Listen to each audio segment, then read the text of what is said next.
எந்த ஜெயில இருந்து எந்த குற்றவாளி ஜாமீன்லயோ அல்லது வேறு காரணங்களுக்காக வெளியே வந்தா அப்படியே தூக்கிட்டு போய் கட்சியில சேர்த்துறானுங்க. ரொம்ப பிரபலமாக அறியப்பட்ட ரவுடி கூட்டத்தில் கலந்துக்கிட வர்றாருன்னு தகவல் கிடைக்குது போலீஸுக்கு. 2020 நேராக போலீஸ் போகுது. போலீஸ் அரெஸ்ட் பண்ண போகும்போது அந்த ஆள் என்ன பண்றாருன்னா, நம்ம பூஜை புகழ் கேடி ராகவன் வாகனத்தில் ஏறி எஸ்கேப் ஆயிட்டதா செய்தி வந்துருச்சு. கஷ்டப்பட்டு சம்பாதிச்சு வச்சிருக்கிற சொத்தை சுரண்டி பிழைச்சு கிட்டத்தட்ட பல ஆயிரம் கோடிகள் முறைகேடு செஞ்சு தலைமறைவா இருக்கிறான். எங்க தலைமறைவா இருக்கான்னு பார்த்தோம்னா, தேடிக்கிட்டே இருக்கும்போது கமலாலயத்தில் நின்றுட்டு ஒரு போட்டோ ரிலீஸ் பண்றாங்க. அந்த கட்சிக்குள் இவர்களை எல்லாம் சேர்த்து அவர்களுக்கு ஒரு சமூக அங்கீகாரத்தை தருவது, சமூக அடையாளத்தை தருவது. அந்த அடையாளத்தை தருவதன் மூலமாக அதற்கு முன்னால் இருந்த அந்த குற்ற பின்னணி இருக்குல்ல, அந்த குற்ற பின்னணிக்கு கூச்ச நீக்கத்தை தருவது. அப்போ இப்படி பின்னாடி இருக்கக்கூடிய ட்ராக் ரெக்கார்டுக்கு பூரா கூச்ச நீக்கம் செய்து, நீ தைரியமா இனிமேல் நீ வீட்டு அவனுக்கெல்லாம் காலில் சலங்கை கட்டிவிட்டு ரோட்டுக்குள் நடமாட விட்டு கொலைகளையும் கொள்ளைகளையும் அரங்கேற்றி கொண்டிருப்பது யார் என்ற கேள்விக்கு அந்த கட்சியினுடைய தலைவர் துணிச்சலாக பதில் சொல்ல வேண்டும். கொடூர குற்றங்களில் ஈடுபட்டவர்களை கட்சியில் சேர்த்து கொண்டு சட்டம் ஒழுங்கு சீர்கெடுகிறது என்கின்ற வார்த்தையை பேசுவதற்கு அருகதையே இல்லாத நபர்கள் இன்றைக்கு கூச்சம் இல்லாமல் அந்த வார்த்தையை முன்வைக்கிறாங்க. மாற்று அரசியல் பேசுறேன்னு வந்த நீ நீக்கி காட்டு. இதோ உட்கார்ந்து இருக்கிறாரே ஓம் பிர்லா, அவர் எங்கிருந்து வந்தாருன்னு தெரியுமா? நம்மெல்லாம் நாமக்கல்ல திட்டுறோம், கோழி பண்ணைகள் பள்ளிக்கூடங்கள் என்னும் பெயரில் அப்படி நடக்கின்றன அப்படின்னு விமர்சிக்கிறோம்ல. அந்த மாதிரி இந்தியாவுக்கு ஒரு கோழி பண்ணை இருக்கு, கோட்டான்னு ஒரு இடம் இருக்கு, கேள்விப்பட்டிருப்பீங்க. பிள்ளைகளை போட்டித் தேர்வுகளுக்கு தயார்படுத்தணும்னு நினைக்கிறவங்க எல்லாரும் கேள்விப்பட்டிருப்பீங்க. கோட்டா, அந்த கோட்டாவினுடைய 3 முறை எம்பி. இப்ப தெரியுதா ஏன் நீட்டு விவாதத்துக்கே வரமாட்டேங்குதுன்னு? யோசிக்கலாம். ஏன் செந்தில் பாலாஜி நம்ம என்ன செந்தில் பாலாஜியா அரவிந்த் கெஜ்ரிவாலான்னு இல்லையே. என்னை போன்ற ஒரு பத்திரிகையாளர் கத்ரஸ்ல போயிட்டு பத்திரிகையாளரோட சேர்ந்து படம் பிடிச்சிட்டு வர்றாரு. 2000 ரூபாய் கேமராமேன் இருந்து ஜிபேல வாங்கி இருக்கிறாரு. சட்டவிரோத பண பரிவர்த்தனையின் கீழ் கைது செய்யப்பட்டு இன்னமும் சிறையில் இருக்கிறார். ஆட்சிக்கு வந்த 10 நாள் கூட ஆகல, அருந்ததி ராய் மீது ஊபா சட்டத்தின் கீழ் நடவடிக்கை எடுப்பதற்கு அரசாணை பிறப்பிக்கிறார் டெல்லியினுடைய கவர்னர். பிஹெச்இஎல் இருக்கு, பிஇஎல் இருக்கு, இந்த மாதிரி ஒன்றியத்தினுடைய நிறுவனங்கள் இருக்கு இல்லையா, இந்த நிறுவனங்களினுடைய டைரக்டர் பதவிகள் பூரா கை மாறி இருக்கின்றன. யாருக்கு? ஆழ்ந்தவர்களுக்கு.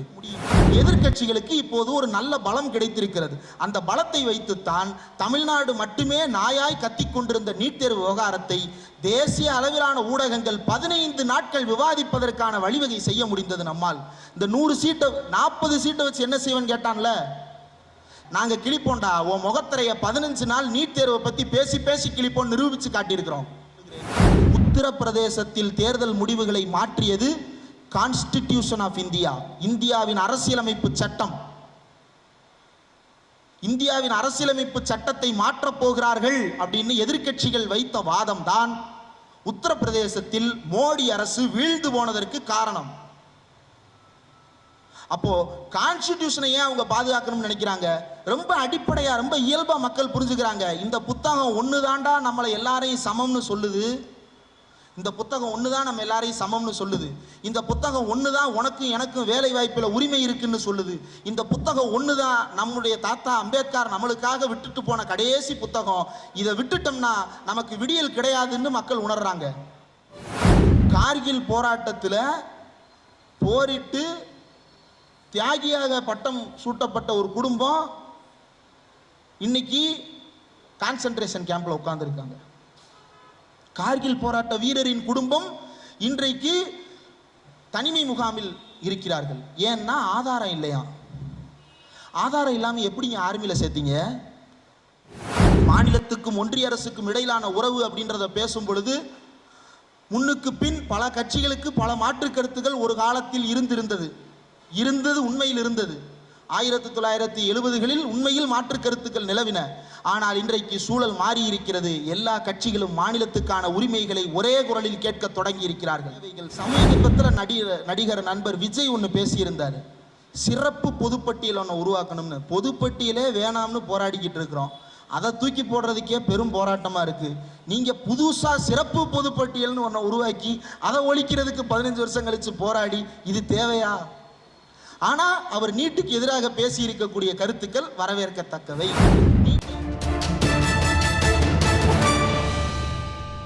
தோழர்கள் அனைவருக்கும் வணக்கம். தமிழ்நாடு முற்போக்கு எழுத்தாளர்கள் கலைஞர் சங்கம் ஒருங்கிணைத்திருக்கின்ற இந்த கருத்தரங்கத்திற்கு வருகை தந்திருக்கின்ற அனைவருக்கும் எனது வணக்கம். தலைமையேற்று இந்த விழாவை நடத்தி கொண்டிருக்கின்ற திருப்பூர் வடக்கு தாமுயக்கசாவினுடைய செயலாளர் திரு காளிதாஸ் அவர்களுக்கும், திருப்பூர் வடக்கு தாமுயக்கசாவினுடைய துணை செயலாளர் திரு பொன் பாலகுமாரன் அவர்களுக்கும், வடக்கு தாமுயக்கசா தலைவர் திரு நாகராஜன் அவர்களுக்கும், பொருளாளர் திருப்பதி அவர்களுக்கும், துணைத் தலைவர் ஆசிரியர் ஜெயலட்சுமி அவர்களுக்கும், துணைத் தலைவர் ஆறுமுகம் அவர்களுக்கும், இதற்கு முன்பு சிறப்புரையாற்றி இருக்கின்ற வழக்கறிஞர் ஆ கரீம் அவர்களுக்கும், வாழ்த்துரை வழங்கிய மாநில செயற்குழு உறுப்பினர் திரு ஈஸ்வரன் அவர்களுக்கும், மேலும் மாநில செயற்குழு உறுப்பினர் திரு தமிழ்ச்செல்வன் அவர்களுக்கும், நன்றியுரை வழங்க இருக்கின்ற தோழர் சந்தோஷ் அவர்களுக்கும், பெரிய இந்த நிகழ்வு முழுவதும் ஒருங்கிணைப்பாக நடந்து செல்கிறது என்றால் அதற்கு தூணாக செயல்பட்டு கொண்டிருக்கின்ற நிகழ்ச்சி தொகுப்பாளர் வடக்கு தாமுயக்கசா கமிட்டி உறுப்பினர் தோழர் ராஜேஷ் அவர்களுக்கும் என்னுடைய வணக்கத்தை தெரிவித்துக் கொள்கிறேன். மேலும் இந்த நிகழ்ச்சியை ஆர்வத்தோடு கேட்க வந்திருக்கின்ற உங்கள் அனைவருக்கும் பொறுமை காக்க வேண்டும் என்கின்ற கோரிக்கையோடு எனது பேச்சை தொடங்குகிறேன். பொதுவாக அந்த கடைசியில் பேசுகிறதுல ரெண்டு விஷயம் இருக்குது. ஒன்று சிறப்பு பேச்சாளர்ப்பா, அதனால கடைசியில் வச்சுருக்காங்கன்னு ஒரு பக்கம் சந்தோஷமாக இருக்கும். ஆனால் எல்லாரும் பேசி முடிச்சிட்டாங்க, கடைசியாக பொறுமையை சோதிக்க போகிறோமே அப்படின்ற மாதிரி நிற்கிறது ஒரு வருத்தத்துக்குரிய விஷயமா இருக்கும். நான் அப்படி உங்களை சோதிக்க மாட்டேன் அப்படின்னு நம்புகிறேன். நடந்து முடித்திருக்கின்ற நாடாளுமன்ற தேர்தல் 2024 அதை பற்றி பேசுவதற்கு முன்னால் இந்த நிகழ்ச்சியெல்லாம் தொடங்குவதற்கு முன்னால் நடனமாடிய 2 பிள்ளைகளுக்கும், இங்கு இன்னொரு பொண்ணு பேசுனாங்க. இங்கே கலைஞருடைய அந்த பூம்புகார் அப்படின்னு கலைஞருடைய திரைப்படத்தில் அவர் ஒரு கவிதை எழுதியிருப்பார். எனக்கு ஞாபகம் இருக்குது, நான் ஒரு 11th 12th படிக்கும்போது அதை எழுதி வச்சு மனப்பாடம் பண்ணிகிட்டு இருந்தேன். அந்த வசனம் ராஜா ராணின்னு ஒரு திரைப்படம் சிவாஜி கணேசன் நடிச்சிருப்பார், அதில் கலைஞருடைய வசனங்கள் இதெல்லாம் எழுதி வச்சு அதே மாடுலேஷனில் பேசி பார்க்குறது அப்படிலாம் முயற்சி பண்ணுவோம். அப்போது 11th 12th படிக்கிற ஒரு பையன் பேசினார், நம்ம எல்லாம் ரொம்ப லேட்டு போல. நான் யூடியூப் சேனலுக்கு வரும்போது எங்கள் வட்டாரத்தில் நான் தான் கொஞ்சம் இளமையான ஆங்கர், 23 வயசில் ஆங்கர். ஓகே, இளமையாக வந்துட்டோம் அப்படின்னு. அவன் என்னடானா 12ஆம் கிளாஸ் படிக்கும்போது அந்த போடு போடுறான். அந்த அதிர்ச்சியிலேருந்து மீண்டு வர்றதுக்கு முன்னாடி அந்த பிள்ளை என்னடானா 10 வயசில் அந்த போடு போடுது. இவங்க எல்லாருக்கும் என்னுடைய வாழ்த்துக்களை தெரிவித்துக் கொள்கிறேன். அவர்களுக்கு மேலும் தோழர்கள் செய்ய வேண்டிய கடமை ஒன்று இருக்கிறது. மேடையில் ஏற்றி அவர்கள் பேசுவதை இப்போது நாம் கேட்டிருக்கிறோம். இன்னும் அவர்களை மெருகேற்றுகின்ற வகையில் அவர்களுக்கான புத்தகங்களையும் வாங்கி கொடுத்து தோழர்கள் அந்த வேலைகளை ஏற்கனவே செய்து கொண்டிருப்பார்கள் என்று நம்புகிறேன். இன்னும் ஊக்கத்துடன் அனைவரும் சேர்ந்து அந்த குழந்தைகளை செதுக்க கேட்டுக்கொள்கிறேன். நடைபெற்று முடிந்திருக்கின்ற நாடாளுமன்ற தேர்தல், மோடி நாடாளுமன்றத்துக்கு வர்றதுக்கு முன்னாடியே ஒரு கேள்வி கேட்டார். நான் தான் ஜெயிச்சிருக்கேன், நான் சந்தோஷமா இருக்கேன், நீங்கள் ஏன்டா சந்தோஷமா இருக்கீங்க அப்படின்னு சொல்லிட்டு. நல்லா யோசிச்சு பாருங்க. வடிவேலு ஒரு படத்தில் நான் எதுக்குடா சரிப்பட்டு வர மாட்டேன், சொல்லிட்டு செய்றீங்கடா அப்படின்னு சொல்லி கேட்பார் இல்லையா, அந்த மாதிரி எதுக்குடா எல்லாரும் சந்தோஷமா இருக்கீங்க, சொல்லிட்டு சந்தோஷமா இருங்கடான்னு மோடியினுடைய நிலைமை அப்படியாக மாறி இருக்கிறது. ஏன்னா 304 சீட்டுன்ற தனி பெரும்பான்மை வைத்திருந்த ஒரு கட்சி இப்போது முடக்கப்பட்டு 240க்கு கீழே சுருக்கப்பட்டிருக்கிறது. கட்சி தேர்தலில் போட்டியிடும் போது சொன்னது என்னவோ மோடி 3.0. ஆனால் ஆட்சி அமைப்பதற்கு முன்னாடியே அன்னைக்கு நைட் சாயங்காலம் ரிசல்ட் வந்த அன்னைக்கு சாயங்காலம் 5 மணிக்கு பரேடு டெல்லியில், பிரதமர் வீட்டில் இருந்து பாஜக ஆஃபீஸ் வரைக்கும் அப்படியே ஊர்வலமாக அவரை தூக்கிட்டு போகிறதுக்கு பிளான். ரிசல்ட் வந்துருச்சு. 5 மணிக்கு மீடியா, ஏஎன்ஐ, பிடிஐ எல்லா மீடியாவும் போய் வாசலில் காத்து கிடக்குறாங்க. ஆள் வரலை. ஏன் வரல, எதுக்கு வரலன்னு தெரில. Plan cancel. ஊரே உறங்க போயிடுச்சு. ரிசல்ட் வந்துருச்சு, சரி விடுங்கடா, தூங்கி நாளை காலையில் பார்த்துக்கலான்னு 9 மணிக்கு தூங்கலான்னு போனால், எப்படி 9 மணிக்கு இந்த 10 வருஷம் லைவ்ல வந்தாப்புல அதே மாதிரி பார்த்தா திடீர்னு ஒரு மேடையை போட்டு பேசிட்டு இருக்கிறாங்க. மோடி 3.0ன்ற வார்த்தையே இல்லை, NDA 3.0. நாயுடு காரு, அந்த பக்கம் நிதிஷ் காரு, இப்படி காருவாக வர்றாங்க. நிதிஷ் காரு இல்லைன்னா இந்த ஆட்சி சாத்தியம் இல்லை, நாயுடு காரு இல்லைன்னா இந்த ஆட்சி சாத்தியம் இல்லை. உத்தரப்பிரதேசத்தில் ஒரு கட்சி ஒரே ஒரு MP ஜெயிச்சிருக்கு, அவங்க இல்லைன்னா இந்த ஆட்சி சாத்தியம் இல்லைன்னு நம்ம சொல்லலை, அவர் சொல்கிறாரு. இதெல்லாம் கேட்குறதுக்கு நமக்கு சந்தோஷமாக இருக்குது. அவர் பேசுகிறத கேட்குறதுக்கா இல்லை. நீ உன் வாயால இது உன் கவர்மெண்ட்டுன்னு சொல்ல முடியாத ஒரு நெருக்கடி ஏற்படுத்தி உன் கழுத்தை கவ்வி இருக்கம்ல. அதுல எதிர்க்கட்சிகளுக்கு ஒரு சந்தோஷம் இருக்கத்தான் செய்கிறது. அந்த சந்தோஷத்தை எதிர்க்கட்சிகள் இன்னும் 5 ஆண்டுகள் வெளிப்படுத்தி கொண்டே இருக்க வேண்டும். ஆனால் இது எல்லாத்துக்கும் மத்தியில மோடியினுடைய மெஜாரிட்டி முடக்கப்பட்டுருச்சு. யூனிஃபார்ம் சிவில் கோட், பொது சிவில் சட்டம் கொண்டு வரணும் அப்படின்றது அவங்களுடைய மிச்சம் இருக்கக்கூடிய ஒரே இலக்கு. ஒரே நாடு ஒரே தேர்தல் அப்படின்றது துணை இலக்காக வைத்துக் கொள்ளலாம். ஏன்னா 370 காஷ்மீருக்கான சிறப்பு அந்தஸ்தை ஒழிச்சாச்சு, ராமர் கோயில் கட்டியாச்சுன்னு சொல்லிக்கிறாங்க. அந்த பூசாரி ஆனால் அப்படி சொல்ல மாட்டுறாரு. நம்ம என்ன நினைச்சோம், 60% கட்டிட்டாங்க போலன்னு நினைச்சோம். பார்த்தா கூரையே போடலையா சார், மூங்கில் தட்டி வச்சு மறைச்சிருக்கிறாங்களாம், கூரை பிச்சுக்கிட்டு ஒழுகுதுன்னு நம்ம சொல்லலை, அந்த கோயில் தலைமை பூசாரி சொன்னதாக செய்திகள் வந்து கொண்டிருக்கிறது. இப்போ சரி, முடிச்சதா எழுதிட்டாங்க, எழுதியாச்சு, ஓகே ரைட். மிச்சம் இருக்கிறது யூனிஃபார்ம் சிவில் கோட். இப்போ இதை கொண்டு வரணும் அப்படின்னா நாடாளுமன்றத்தில் சட்டத்தை கொண்டு வரணும். இதுவரைக்கும் நாடாளுமன்றத்தில் முழு பெரும்பான்மை இருந்துச்சு. நினைச்ச எல்லாத்துக்கும் யார்கிட்டையும் கேட்கவே தேவையில்லை, பில்லை கொண்டு வந்தால் பாஸ்டுன்னு அறிவிச்சுட்டு போயிடலாம், அப்படி அறிவிச்சுட்டு இருந்தாங்க. ஆனால் இப்போ அப்படி செய்ய முடியாது. 2/3 மெஜாரிட்டி அப்படின்றது கையில் இல்லை லோக்சபாவில். இந்த 2/3 மெஜாரிட்டி இல்லாமல் அவங்களால இந்த சட்டத்தை கொண்டு வர முடியாது.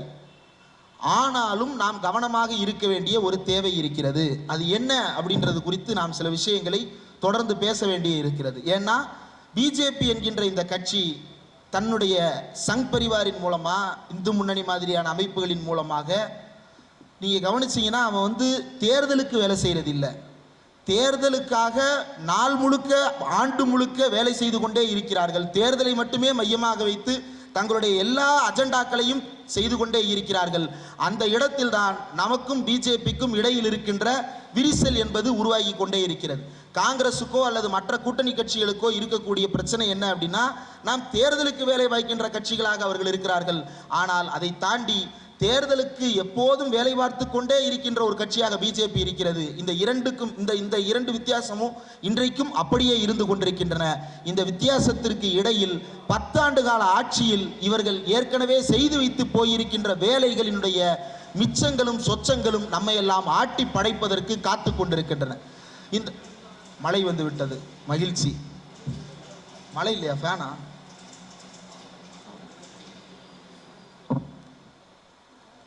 நான் சில்லுன்னு காத்தடிச்ச உடனே மழை தான் பெய்யுதுன்னு நினைச்சேன், ஃபேன் சவுண்டா? ஓகே. இப்போ இந்த 10 ஆண்டு காலத்துல என்ன நடந்தது அப்படின்றத நம்ம உன்னிப்பாக கவனிச்சிருக்கிறோம். ஆனா அந்த கவனத்தை தேர்தலோட நம்ம கைவிடலாம் அப்படின்னு நம்பிக்கையோடு இருக்க வேண்டிய காலகட்டம் அல்ல இது. தேர்தலுக்கு பிறகு இன்னும் 5 ஆண்டுகளுக்கு கடந்த 10 ஆண்டுகளாக என்ன பேசினோமோ அதை அப்படியே தொடர்ந்து செயல் திட்டமாக மாற்றிக்கொண்டு செய்ய வேண்டிய ஒரு சூழல் இன்றைக்கு உருவாகி இருக்கிறது. ஒரு உதாரணத்தை சொல்றேன். தமிழ்நாட்டில் சமீபத்தில் சட்டம் ஒழுங்கு பிரச்சனைகள் அதிகரித்து விட்டன அப்படின்னு சொல்லிட்டு குற்றச்சாட்டு எழுந்து கொண்டே இருக்கிறது. எங்க பார்த்தாலும் கொலை நடக்குது, எங்க பார்த்தாலும் கொள்ளை நடக்கிறது அப்படின்னு சொல்லிட்டு எங்கு திரும்பினாலும் தமிழ்நாட்டில் சட்டம் ஒழுங்கு சிதைந்து விட்டது அப்படின்னு ஒரு பக்கம் விமர்சனம் வந்துகிட்டே இருக்கு. ஆனா ஒரு கட்சி எல்லா நேரங்களிலும் எல்லா மாதங்களிலும் மாசத்துக்கு ஒரு கொலை குற்றவாளியாவது கட்சிக்குள் சேர்ப்பது என்கின்ற கொள்கையோடு ஒருத்தர் வேலை பார்த்துட்டு இருக்கிறான். புழல் ஜெயிலுக்கு வெளியவும் மற்ற மாவட்டங்களில் இருக்கக்கூடிய மத்திய சிறைச்சாலைக்கு வெளியவும் பத்திரிகைகளை பொறுத்த வரைக்கும் பீட்டுன்னு ஒன்று இருக்கும். நீங்கள் அண்ணா அறிவாலயம் போனீங்கன்னா அங்கே ஒரு வாசலில் ஒரு வாகனம் நின்றுக்கிட்டே இருக்கும். டெல்லியில் வந்து இப்போ சிபிஎம் ஆஃபீஸ் போனீங்க அப்படின்னா அங்கே ஒரு வாகனம் நின்றுக்கிட்டே இருக்கும். காங்கிரஸ் ஆஃபீஸ் போனீங்கன்னா அங்கே ஒரு வாகனம் நின்றுக்கிட்டே இருக்கும். யாராவது தலைவர்கள் வந்தாங்கன்னா டக்குன்னு அந்த செய்தியாளர்கள் போய் உள்ள பீட் எடுத்துட்டு வந்துருவாங்க, அவங்கள்ட்ட போய் பேட்டி எடுத்துட்டு அல்லது பிரஸ் மீட் கவர் பண்ணிட்டு வந்துருவாங்க. அந்த மாதிரி இவனுங்க வந்து எல்லா ஜெயில் வாசல்லையும் ஆள் வச்சிருக்கிறாங்கன்னு நினைக்கிறேன். எந்த ஜெயில இருந்து எந்த குற்றவாளி ஜாமீன்லையோ அல்லது வேற காரணங்களுக்காக வெளியே வந்தா அப்படியே தூக்கிட்டு போய் கட்சியில சேர்த்துறானுங்க. ரவுடி முரளின்னு ஒருத்தர் இருந்திருக்கிறான். அவன் என்ன பண்ணியிருக்கிறான், கைதாகி ஜெயிலுக்கு போயிருக்கிறான். டிஜிபி வரைக்கும் மன்னிப்பு கடிதம் கொடுக்கும் போதே நமக்கு தெரியுது இவன் எங்கேயோ போறான்னு. மன்னிப்பு கடிதம் கொடுத்து வெளியே வந்து என்ன பண்றான், பிஜேபியில் சேர்றான். பிஜேபியில் சேர்ந்ததுக்கு அப்புறமும் குற்றச்செயலில் ஈடுபட்டதா கைது பண்ணி உள்ள வைக்கிறாங்க. இப்ப நம்ம ஆட்டுக்குட்டி என்ன பண்றாரு அப்படின்னா, உள்ள திடீர்னு புகுந்து வந்து இந்த மாதிரி எங்க கட்சி நிர்வாகியை கைது பண்ணிட்டாங்க, நீ சேர்த்தது ஒரு கொலைகாரனை, நீ சேர்த்தது ஒரு குற்றவாளியை கைது பண்றது போலீஸ் வேலை, நீ என்ன போலீஸுக்கு படிச்சன்ற கேள்வியை யாருமே கேட்க மாட்டான். இதை கேட்டா நீ ஒரு கட்சிக்காரனா பேசுறன்னு சொல்லிடுறாங்க. ஒன்றும் இல்லை, சென்னையில் வந்து ஒரு தாம்பரம்ன்ற ஒரு பகுதி இருக்கிறது, சென்னையினுடைய தெற்கு பகுதியில் இருக்கிறது. அந்த தாம்பரத்தில் ஒரு ரவுடி, ரொம்ப பிரபலமாக அறியப்பட்ட ரவுடி, பாஜக கூட்டத்தில் கலந்துக்கிட வர்றாருன்னு தகவல் கிடைக்கிது போலீஸுக்கு. 2020 நேராக போலீஸ் போகுது. போலீஸ் அரெஸ்ட் பண்ண போகும்போது அந்த ஆள் என்ன பண்றாருன்னா, நம்ம பூஜை புகழ் கேடி ராகவன் வாகனத்தில் ஏறி எஸ்கேப் ஆயிட்டதா செய்தி வந்துருச்சு. என்னடா கேடி ராகவன் வண்டியில் எஸ்கேப் ஆயிட்டாராமே கேடி ராகவன் கேட்டா, இல்ல அவர் கட்சியில சேர்றதுக்கு தான் வந்தாரு, ஆனா எல்முருகன் சேர்த்துக்கிட மாட்டேன்னு சொல்லிட்டாரு. ஒரு 3 வருஷம் நியூஸை காணோம். 2023 பார்த்தா அவன் வந்து ஒரு போஸ்ட் போடுறான் சோசியல் மீடியால, நான் பாஜகவில் இந்த பிரிவில் இந்த போஸ்டிங் வாங்கிட்டேன் அப்படின்னு. போலீஸ் தேடுகின்ற ஒரு குற்றவாளி ஆருத்ரா கோல்டுன்னு ஒரு கம்பெனி, தமிழ்நாட்டு முழுக்க இருக்கக்கூடிய ஏழை மக்களை வந்து அவர்கள் கஷ்டப்பட்டு சம்பாதிச்சு வச்சிருக்கிற சொத்தை வந்து சுரண்டி பிழைச்சு கிட்டத்தட்ட பல ஆயிரம் கோடிகள் முறைகேடு செஞ்சு தலைமறைவா இருக்கிறான். எங்க தலைமறைவா இருக்கான்னு பார்த்தோம்னா, தேடிக்கிட்டே இருக்கும்போது கமலாலயத்தில் நின்றுட்டு ஒரு போட்டோ ரிலீஸ் பண்றாங்க. அவன் வந்து பாஜகவில் சேர்றான். யார் முன்னிலையில்? அந்த கட்சியினுடைய மாநில தலைவர் முன்னிலையில் சேர்றான். இதை கேட்டோம் அப்படின்னா பதில் சொல்ல மாட்டாங்க. இப்படி குற்றவாளியா தேடி தேடி கிட்டத்தட்ட 100க்கும் மேற்பட்ட குற்றவாளிகள், அதில் பல பேர் வந்து கொடூர கொலை குற்றங்களில் ஈடுபட்டதாக குற்றம் சாட்டப்பட்டவர்கள், ஏற்கனவே சிறைக்கு சென்றவர்கள், மணல் கொள்ளை உள்ளிட்ட கொடூர செயல்களில் ஈடுபட்டவர்கள் சொல்லிட்டு புகார்கள் அவ்வளவு இருக்கிறது. அவனை சேர்த்து வச்சிருக்கிறான். இப்போ நீங்க யோசிச்சு பாருங்க, கட்சியில சேர்த்துக்கிட்டான் அப்படின்றது இல்லை, அந்த கட்சிக்குள் இவர்களை எல்லாம் சேர்த்து அவர்களுக்கு ஒரு சமூக அங்கீகாரத்தை தருவது, சமூக அடையாளத்தை தருவது. அந்த அடையாளத்தை தருவதன் மூலமாக அதற்கு முன்னால் இருந்த அந்த குற்ற பின்னணி இருக்குல்ல, அந்த குற்ற பின்னணிக்கு கூச்ச நீக்கத்தை தருவது. அப்படி குற்ற பின்னணிக்கு கூச்ச நீக்கம் செய்யப்பட்ட ஒருவர் தான் உள்துறை அமைச்சராக இருந்திருக்கிறார். இப்போதும் அவர் தான் இருந்து கொண்டிருக்கிறார். சிபிஐ வழக்கில் அவர் கைது செய்யப்பட்டு சிறையில் இருந்தவர் தான். அப்போ இப்படி வந்து பின்னாடி இருக்கக்கூடிய ட்ராக் ரெக்கார்டுக்கு பூரா கூச்ச நீக்கம் செய்து, நீ தைரியமா இனிமேல் நீ பிஜேபி காரன் அப்படின்னு சொல்லிட்டு அவனுக்கெல்லாம் காலில் சலங்கை கட்டிவிட்டு ரோட்டுக்குள் நடமாட விட்டு கொலைகளையும் கொள்ளைகளையும் அரங்கேற்றி கொண்டிருப்பது யார் என்ற கேள்விக்கு அந்த கட்சியினுடைய தலைவர் துணிச்சலாக பதில் சொல்ல வேண்டும். இல்லாவிட்டால் இந்த குற்றச்சாட்டுகளுக்கு பொறுப்பேற்று அந்த பதவி யாரெல்லாம், அதாவது உறுப்பினரா இல்ல, உறுப்பினராக சேர்க்கிறது மாவட்ட செயலாளர் சேர்த்துக்கிடுவாரு, உறுப்பினரா இல்ல கட்சியினுடைய தலைவர்களாகவே உள்ள சேர்த்துக்கிறது. அப்படி சேர்க்கப்பட்ட குற்றப்பின்னணி கொண்டவர்களை வெளியேற்றுங்க. திமுக சேர்த்துக்கலையா, அதிமுக சேர்த்துக்கலையா, நீ தானே மாற்று அரசியல் பேசுறேன்னு வந்த, நீ நீக்கி காட்டு. கொடூர குற்றங்களில் ஈடுபட்டவர்களை கட்சியில் சேர்த்து கொண்டு சட்டம் ஒழுங்கு சீர்கெடுகிறது என்கின்ற வார்த்தையை பேசுவதற்கு அருகதையே இல்லாத நபர்கள் இன்றைக்கு கூச்சம் இல்லாமல் அந்த வார்த்தையை முன்வைக்கிறாங்க. இதுக்கும் நாடாளுமன்ற தேர்தலுக்கும் என்ன சம்பந்தம் அப்படின்னா, நாம் எப்போதும் கவனமாக இருக்க வேண்டிய புள்ளி இதுதான். இந்த குற்றவாளிகளை கட்சிக்குள் சேர்த்து கொள்வது அல்லது வந்து இங்கே திருப்பூர் மக்களுக்கு நல்லாவே தெரியும், இங்கே இருக்கக்கூடிய ஒரு மரக்கடையில் நடக்கின்ற கொடூரங்கள், கட்டி வைத்து அடிக்கின்ற சம்பவங்களில் இருந்து கட்ட பஞ்சாயத்து வரைக்கும் என்னென்னவெல்லாம் நடக்கிறதுன்னு தெரியும். இன்னைக்கு ஒரு மதத்தை சேர்ந்த இயக்கமாக நடந்து கொண்டிருக்கின்ற ஒரு அமைப்புக்கு தலைவராக அவர் வந்து விட்டார். இது என்ன? இந்த சமுதாய அடையாளத்தை உனக்கு தருகிறேன் அப்படின்னு யார் சொல்றா? நாக்பூர் அவருக்கு முத்திரை குத்துது. நீ இனிமேல் இந்த சமுதாயத்தின் பிரதிநிதியாக செயல்படுவாய். எதற்காக? பல கொடூரங்களை செய்ததற்காக. இனி அந்த கொடூரங்களை நீ காவி வேட்டியோடு தைரியமாக செய்ய வேண்டும் என்பதற்காக அப்படின்னு ஆசீர்வாதம் பண்ணிட்டு இருக்கிறான். இது தேர்தலால் ஒழிக்கக்கூடிய பிரச்சனை அல்ல. இந்த தேர்தலால் ஒழிக்க முடியாத பிரச்சனைகளை நாம் தொடர்ந்து எதிர்கொள்ள வேண்டிய தேவை இருக்கிறது. இது இந்தியாவில் இருக்கக்கூடிய எல்லா மாநிலங்களிலும் நடைபெற்று கொண்டிருக்கிறது. தமிழ்நாட்டில் மட்டுமல்ல, குஜராத்தில் என்ன நடைபெற்றது? குஜராத்தில் ஒரு வழக்கு ஒன்று ஞாபகப்படுத்தணும்னு விரும்புகிறேன். குஜராத்தில் கலவரங்கள் நடைபெற்றது. அதற்கு எதிராக ஒரு ஆணையம் அமைத்து விசாரணை நடைபெறுகிறது. கண்டுடைப்புக்குத்தான் ஆணையம்ன்றது பேர் போன விஷயமாக இருந்தாலும் கூட அந்த ஆணையத்திட்ட ஹரேன் பாண்டியா அப்படின்னு ஒருத்தர் போறாரு. அவர் போய் வாக்குமூலம் கொடுத்துட்டு வர்றாரு. என்ன வாக்குமூலம் கொடுத்தாருன்னு அப்போதைக்கு வெளியே வரல. ஆனா என்ன கொடுத்திருப்பாருன்றது அடுத்த சம்பவத்தில் தெரியுது. சொராபுதீன் ஷேக்னு ஒருத்தர் என்ன பண்றாருன்னா அந்த ஹரேன் பாண்டியாவை கொலை செய்கிறார். யாரா இந்த சொராபுதீன் ஷேக், எதுக்கடா கொலை பண்ணான்னு விசாரணை நடக்க ஆரம்பிச்சா சொராபுதீன் ஷேக் வந்து தீவிரவாதின்னு சுட்டு கொண்டுறாங்க. என்னடா இவன் ஒரு தீவிரவாதியா, என்ன நடக்குது இங்க, எப்படி இவனை பிடிச்சாங்க, இவன் ஹரேன் பாண்டியாவை கொண்டான்னு விசாரிச்சா அதை விசாரிக்கிற நீதிபதி லோயாவையும் கொண்டுறாங்க. இதுக்கெல்லாம் பின்னாடி யாருமே இல்லைன்னு அல்லது இதுக்கெல்லாம் பின்னாடி இன்றைக்கு நம்பர் 1 நம்பர் 2 ஜீக்களாக இருப்பவர்கள் இல்லைன்னு நான் சொல்லலை. உச்சநீதிமன்றம் கிளீன் சீட்டு கொடுத்துருச்சு. இவர்கள் யோக்கியர்கள் அப்படின்னு இவங்க போர்டில் கழுத்தில் போர்டு மாட்டிருச்சு. நம்ம அதை ஏற்றுக்கிறோம். ஏன்னா நம்ம நீதிபதி அல்லது நீதிமன்றத்தின் மீது அவதூறான கருத்துக்களை சொல்லக்கூடாது. அவர்கள் சொல்லுவதை வந்து ஏற்றுக்கொள்ள வேண்டும். ஆனால் விமர்சிப்பதற்கு, அதில் இருக்கக்கூடிய கருத்துக்களை எழுப்புவதற்கு நமக்கான உரிமை இருக்கிறது. அதை பறிக்கக்கூடிய வேலையை பிஜேபி செய்து கொண்டிருக்கிறது. இந்த இவர்கள் யோக்கியர்கள்னு போர்டு மாற்றா இல்லையா, இந்த போர்டு மாற்றுறதுக்கு என்ன விலையை இந்த நாடு கொடுத்து கொண்டிருக்கிறது அப்படின்றது தான் இந்த தேர்தலுக்கு பின்னால் நாம் விவாதிக்க வேண்டிய செய்தி. முதல்ல சட்ட ரீதியாக நடைபெற்ற விவகாரங்கள், அதற்கு பிறகு சட்டத்திற்கு வெளியில் நடைபெறுகின்ற விவகாரங்கள்னு ரெண்டா பிரிச்சுக்கலாம்னு நினைக்கிறேன். கீழடியை பற்றி தோழர் தமிழ்ச்செல்வன் அவர்களும் தோழர் கரீம் அவர்களும் ரொம்ப விரிவான விஷயங்களை பதிவு பண்ணாங்க.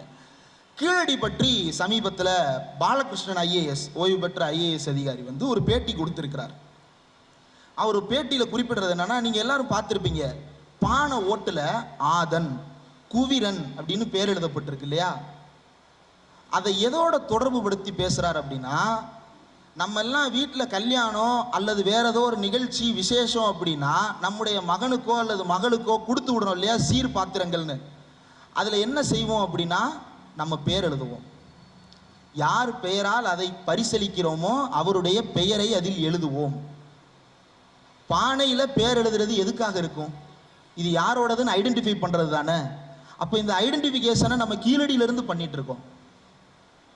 நம்முடைய பண்பாட்டினுடைய எச்சம் எங்கிருந்து தொட்டு பார்க்க முடிகிறது அப்படின்றத பாருங்க.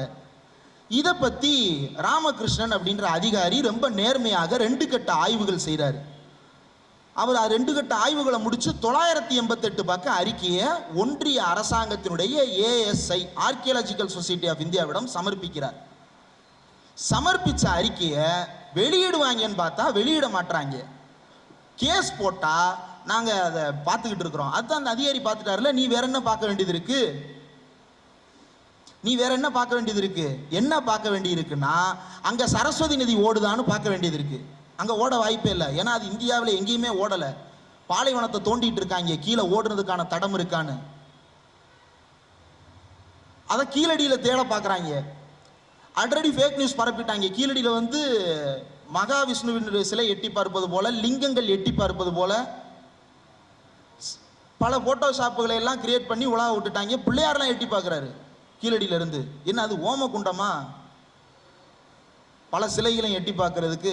அது கீழடி அகழ்வாராய்ச்சி. இப்போ இந்த அகழ்வாராய்ச்சியினுடைய முடிவுகளை வெளியிட மாட்டாங்க. ஏன்ற காரணத்தை தனியாக விளக்க வேண்டிய அவசியமே இல்லை. இதை மதுரையில் இருக்கக்கூடிய நாடாளுமன்ற உறுப்பினர் சு வெங்கடேசன் அவர்கள் இந்தியா முழுக்க எடுத்துட்டு போய் இதை தொடர்ந்து பேசிக்கொண்டே இருக்கிறார். தமிழ்நாட்டில் ஆட்சி மாறியதற்கு பிறகு தொடர்ந்து அங்கே அருங்காட்சியகம் அமைக்கும் பணிகள் எல்லாம் நடைபெற்று இருக்கிறது. அந்த அறிக்கையினுடைய காப்பியை இப்போ வரைக்கும் ஒன்றிய அரசு வெளியிடலை. கோர்ட்டில் போய் விரைவில் வெளியிடுகிறோம்னு சொன்னா, ஆனால் இப்போ வரைக்கும் அந்த அறிக்கை வெளியிடப்படவில்லை. ஏன் வெளியிடப்படவில்லை அப்படின்னா, தமிழன் அப்படின்னு ஒருத்தன் வாழ்ந்தான். அவன் எப்படிப்பட்ட இனமா வாழ்ந்தான்?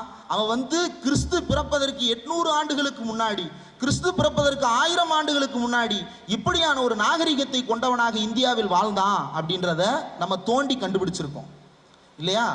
இதை அப்படியே வச்சுங்க. சமகால அரசியலை எதிர்காலம் எப்படி தோண்டி பார்க்க போகுது அப்படின்னா, மண்ணை தோண்டி பார்க்க வேண்டிய அவசியம் இல்லை. நம்ம 1000 வருஷம் பின்னாடி போனோம் அப்படின்னா மண்ணை தோண்டணும்.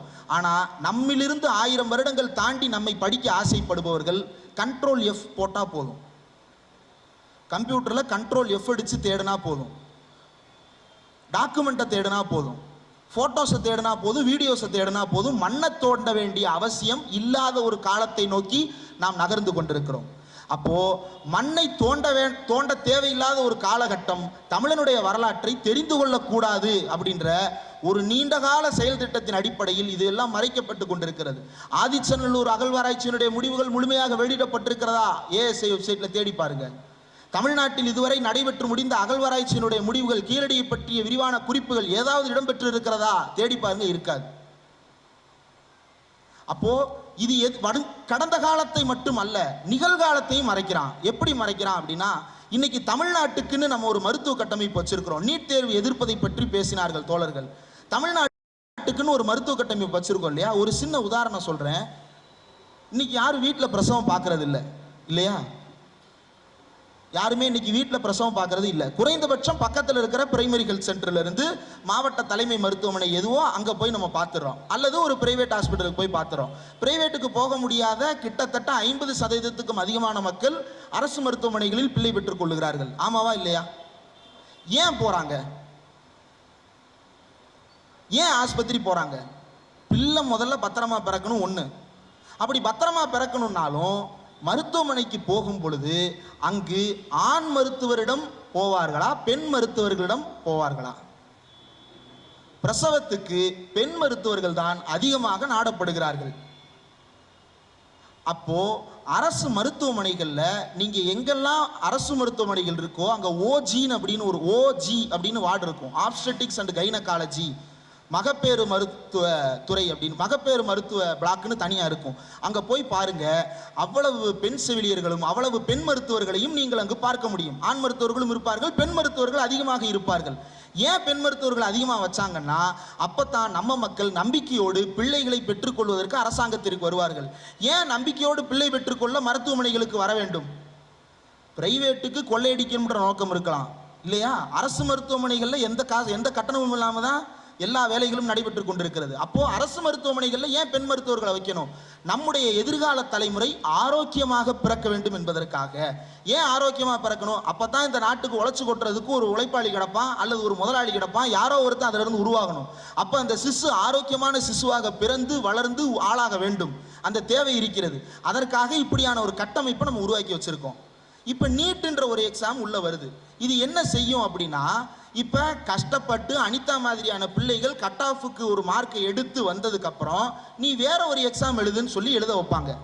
அந்த பொண்ணால தடவை பாஸ் ஆக முடியாது, ரெண்டாவது தடவையும் பாஸ் ஆக முடியாது, மூணாவது தடவை பாஸ் ஆனாலும் இடம் கிடைக்காது. ஏன் அப்படின்னா 720 மார்க்குக்கு நீங்க 200 மார்க் எடுத்தா பாஸ்ன்னு வச்சுப்போம். 200 மார்க் எடுத்தா பாஸ்ன்னு வச்சுங்களேன், 200 மார்க்ல 2 பேர் இருப்பாங்க. அந்த 2 பேர்ல ஒருத்தர் விவசாயினுடைய மகன், இன்னொருத்தர் ஒரு பெரிய பிரபல மருத்துவருடைய மகன். யாருக்கு சீட்டு கிடைக்கும்னா பிரபல மருத்துவரின் மகனுக்கு சீட்டு கிடைச்சிரும். ஏன் அப்படின்னா அந்த பிரபல மருத்துவருடைய மகனால வருஷத்துக்கு 30 லட்சத்திலிருந்து 1 கோடி வரைக்கும் ஃபீஸ் கட்டுவதற்கு முடியும். விவசாயினுடைய மகனுக்கு முடியாது. ஏன்னா அரசு மருத்துவக் கல்லூரி இடம் கிடைக்காது. 200 மார்க் எடுத்தவங்களுக்கு கடைசி சீட்டு வரும் பொழுது அது பிரைவேட் மெடிக்கல் காலேஜுக்கு தான் போகணும். அந்த இடத்துல ஒரு பெண்ணினுடைய நிலைமையை யோசித்து பாருங்கள். இந்த நீட்டு வந்ததற்கு பிறகு 5000 மெடிக்கல் சீட்டில் 5000 சீட்டில் 75% சீட்டை 2வது தடவை 3வது தடவை எக்ஸாம் எழுதுறவன் மட்டும்தான் போய் சேர்றானே தவிர வெறும் 25% தான் முதல் தடவை தேர்வு எழுதி போறவன் பாஸ் ஆகி போறான். அப்ப பெண்களுக்கு இது என்ன செய்து, பாஸ் ஆனாலும் அல்லது நல்ல மார்க் எடுத்தாலும் 3 வருஷம் வெயிட் பண்ண வேண்டியது இருக்கு. அவங்க திரும்ப திரும்ப படிக்க 3 வருஷம் ஒரு பெண்ணை ஒரு கிராமத்தில் உட்கார வைத்து படிக்க வைப்பதற்கு சமூகம் தயாராக இருக்கிறதா? அல்லது அந்த குடும்பத்தினுடைய பின்னணி தயாராக இருக்குமா? ரொம்ப கஷ்டம். ஒரு ஆணுக்கே அது பெரிய சிரமம், பெண்ணுக்கு அது இன்னும் கூடுதல் வழியை கொடுக்கிறது. அப்போ பெண் மருத்துவர்களுடைய எண்ணிக்கை எதிர்காலத்தில் குறைய தொடங்கும். ஏன்? பெண்கள் மருத்துவம் படிக்கவே சேர முடியாத நிலையை அது உருவாக்குது. அப்ப யோசிச்சு பாருங்க, தமிழ்நாடு ரொம்ப நவீன கட்டமைப்புகளோட நவீன மருத்துவ வசதிகளோட 2024-25 ஆண்டுகளில் இருந்துச்சு. அதுக்கப்புறம் அந்த மருத்துவ கட்டமைப்பு சீரழிஞ்சு 2050 நாசமா போச்சுன்னு 2100 வரலாற்றை படிக்கிறவன் படிப்பான். இந்த வேலை எங்க நடக்குது? நாடாளுமன்றத்திலையும் நீதிமன்றத்திலையும் நடக்குது. இந்த சட்டம் எப்பயோ போடப்பட்ட ஒரு சட்டம், எப்பயோ போடப்பட்ட ஒரு இது, ஆனா அதனுடைய தாக்கத்தை இன்னைக்கும் நம்ம அனுபவிச்சுட்டு இருக்கிறோம். அப்போ ஆட்சி மாறிவிட்டது அல்லது ஆட்சியினுடைய பலம் குறைந்து விட்டது என்கின்ற காரணத்தால் நாம் அமைதியாக இருக்க முடியாது. பழைய சட்டங்களை எல்லாம் தூக்கி எறிவதற்காக நாம் தொடர்ந்து போராட வேண்டிய நெருக்கடி இருக்கிறது. 3 சட்டங்கள் இப்ப புதுசா கொண்டு வந்திருக்கிறாங்க. IPC, CrPC, Indian evidence act 3ஐயும் ரீப்ளேஸ் பண்ணிட்டு பிஎன்எஸ், பிஎன்என்எஸ், பிஎஸ்எஸ் அப்படின்னு சொல்லிட்டு 3 சட்டங்களை புதுசா கொண்டு வந்திருக்கிறாங்க. அந்த புதிய சட்டங்களின் அடிப்படையில் இப்படி நம்ம எல்லாம் உட்கார்ந்து இருக்கிறோம் இல்லையா? இப்ப தொகுப்பாளர் அறிவித்தார், மக்கள் தாராளமாக நிதியுதவி வழங்குங்கள்னு.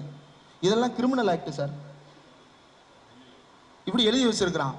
மகாராஷ்டிராவில் இதை அடிப்படையா வச்சு அவன் ஒரு சட்டத்தை உருவாக்குறான். பாஜக ஆதரவு அரசாங்கம் அவன் ஒரு சட்டத்தை உருவாக்குறான். அவன் என்ன சொல்றான்னா, அரசாங்கத்துக்கு எதிராக யாராவது செயல்படுறதா அரசாங்கம் கருதினால், அது குறித்து அவர்கள் நிதி திரட்டினால், அல்லது 2 பேருக்கு மேல இப்படி கூடி உட்கார்ந்து பேசினா அது தேச துரோகம். அப்படி எழுதி இருக்கு. ஒரு கம்பெனியில் வேலை பார்க்குறீங்க, அந்த கம்பெனியில் வேலைக்கு போகாமல் நீங்கள் ஸ்ட்ரைக் பண்ணுறீங்க இல்லையா, அதை எப்படி கருதலாம் அப்படின்னா, இந்த நாட்டின் பொருளாதாரத்தை அசைத்து பார்க்கிறார்கள், அதனால் இவர்கள் தேச துரோகிகள். நாளைக்கு நம்ம ஸ்ட்ரைக் பண்ணோம்னா நம்மளுக்கு மெமோ சஸ்பென்ஷன் கிடையாது, நேரடியாக தேச துரோகம் தான், ஊப்பா தான். ஒரு வகையில் சந்தோஷப்பட்டுக்கலாம். எதுக்கு மூத்த தோழர்கள் மட்டும் ஊப்பால போகணும்? ஃபாதர் ஸ்டான் சுவாமியும் ஆனந்த் டெல்டும்டே மட்டும்தான் ஊப்பால போகணுமா? தேச துரோகம் பண்ணணுமா? நம்ம பண்ணக்கூடாதா? அப்படிதான் எழுதியிருக்கிறான் சட்டத்தை. இதுவெல்லாம் தேச துரோகமாக கருதப்படுகின்ற வகைக்கு புதிய சட்டங்கள் உருவாக்கப்பட்டிருக்கின்றன. இந்த சட்டத்தை செயல்படுத்துறது யாரு? லோக்கல்ல இருக்கிற இன்ஸ்பெக்டர் இல்லையா? இவனை இந்த சட்டத்தில் கைது செய்தது சரியா இல்லையான்னு சரிவா இருக்கிறது யாரு? இந்த லோக்கல்ல இருக்கிற மெஜிஸ்ட்ரேட். அதை உறுதி செய்யறது யாரு? மாவட்ட நீதிமன்றம் அல்லது உயர் நீதிமன்றம் அல்லது உச்ச நீதிமன்றம். எவன்ட்டையும் கருத்து கேட்கல. 3 பேர் தனி ரூம்ல உட்காந்துக்கிட்டு பூட்டிக்கிட்டு எழுதிட்டாங்க. எழுதி முடிச்சுட்டு கருத்து கேட்கிறேன்ற பேர்ல 10 நாள் டைம் கொடுத்துருக்காங்க. இப்போ என்னன்னா, சட்டத்தை நிறைவேற்றும் பொழுதுதான் 140 பேரை சஸ்பெண்ட் பண்ணாங்க நாடாளுமன்றத்திலிருந்து. இதோ உட்கார்ந்துருக்கிறாரே ஓம் பிர்லா, அவர் எங்கிருந்து வந்தாருன்னு தெரியுமா? நம்மெல்லாம் நாமக்கல்ல திட்டுறோம், கோழி பண்ணைகள் பள்ளிக்கூடங்கள் என்னும் பெயரில் அப்படி நடக்கின்றன அப்படின்னு விமர்சிக்கிறோம்ல. அந்த மாதிரி இந்தியாவுக்கு ஒரு கோழி பண்ணை இருக்கு, கோட்டான்னு ஒரு இடம் இருக்கு, கேள்விப்பட்டிருப்பீங்க. பிள்ளைகளை போட்டித் தேர்வுகளுக்கு தயார்படுத்தணும்னு நினைக்கிறவங்க எல்லாரும் கேள்விப்பட்டிருப்பீங்க. கோட்டா, அந்த கோட்டாவினுடைய 3 முறை எம்பி. இப்ப தெரியுதா ஏன் நீட்டு விவாதத்துக்கே வரமாட்டேங்குதுன்னு? கோச்சிங் சென்டரின் தலைநகரத்தில் 3 முறை தேர்ந்தெடுக்கப்பட்டவர் தான் 2வது முறை நாடாளுமன்ற மக்களவையினுடைய ஸ்பீக்கர். அவர் என்ன செய்யறாரு? யார் எதிர்கேள்வி கேட்டாலும் you are suspend, you are suspend, you are suspend அப்படின்னு சொல்லிட்டு சஸ்பென்ஷன் லெட்டருக்கு மேல போட்டுக்கிட்டே இருக்கிறார்.